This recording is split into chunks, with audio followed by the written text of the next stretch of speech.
Hello, this is Roger Bradshaw.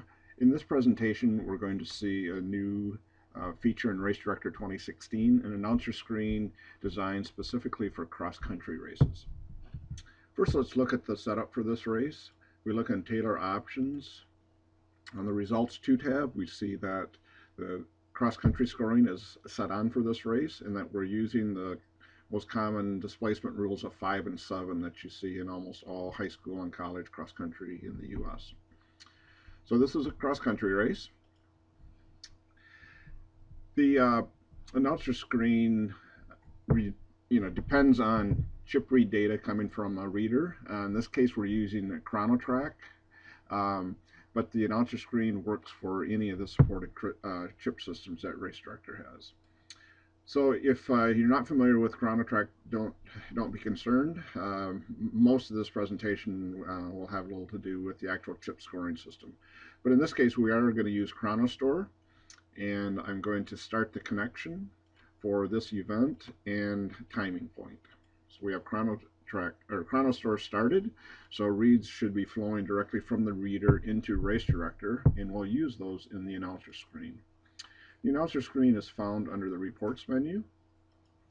And when you bring it up, you'll notice that it's a little bit different looking than the standard announcer screen or the announcer screen for lap races. So this, in fact, is the third variation of the announcer screen and intended only for cross-country scoring. So on the left part of the screen is where the finish list will appear. So as finishers cross the line, you'll see their name appear and scroll down as more finishers come through. And on the right-hand side of the screen will be a list of the teams and sequenced by how they are scored. If you look at the options, that too looks a little bit different for a cross-country race. Here's where you must specify the gender that's going to be pertinent for this race. If your team setup includes team classifications, you have a choice of selecting one of the classifications or including all. If you include all and have multiple classifications, all teams will be scored against each other, irregardless of the classification they're in. This allows you to filter to a specific division. In this case, the only data I have is from the boys varsity race, and so keeping this at all isn't going to impact anything. Here's where you specify the heading for the team list half of the screen. It's important that you include terminology like preliminary or unofficial or something like that to indicate that these are live results and whatever crosses the finish line is going to count in the result. So if you have a well monitored finish line, these should end up being fairly close to the actual results. Okay, so I'm going to make the connection to the chip system. This is a prompt that only I would get because I'm in a test mode. And so we're going to pick this timing point, and we're going to start the replay, which directs me to specify a raw chip read data file, which the timer in this case provided for me.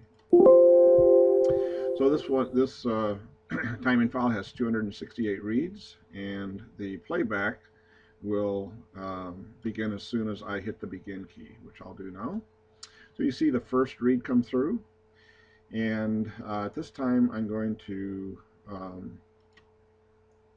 move this a bit, and we'll put the screen in projection mode, and I'll pick 15 lines of display. And for just a short period of time, I'm going to speed up the playback to 4 times until we get a few more finishers showing up on the screen. And then we'll push it back to real time again. So these are the results as they're coming through on the announcer screen in real time now.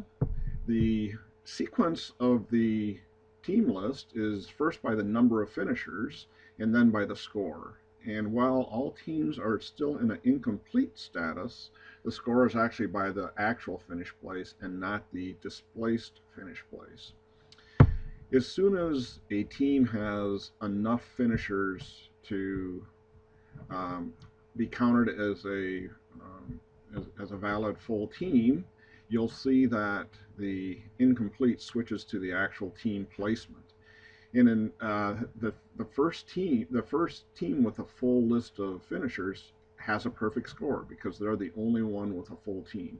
As you'll see, as finishers keep coming in, more teams are completely filled in, and it's really interesting to watch this, especially in the beginning stages of the race, because the team's order switches around quite a bit, and then as time goes on, that finish list order becomes a little bit more stable.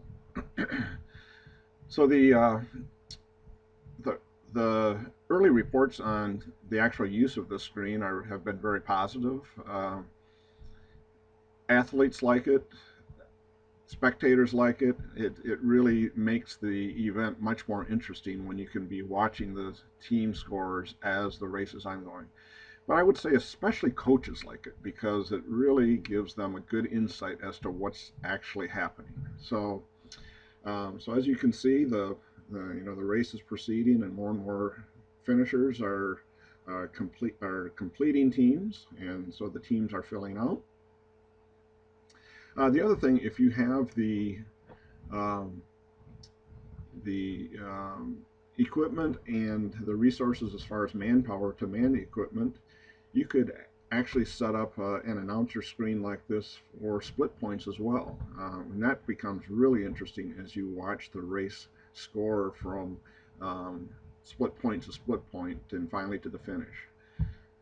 So there you have it. It's an example of the new live scoring that we have for cross country in Race Director 2016.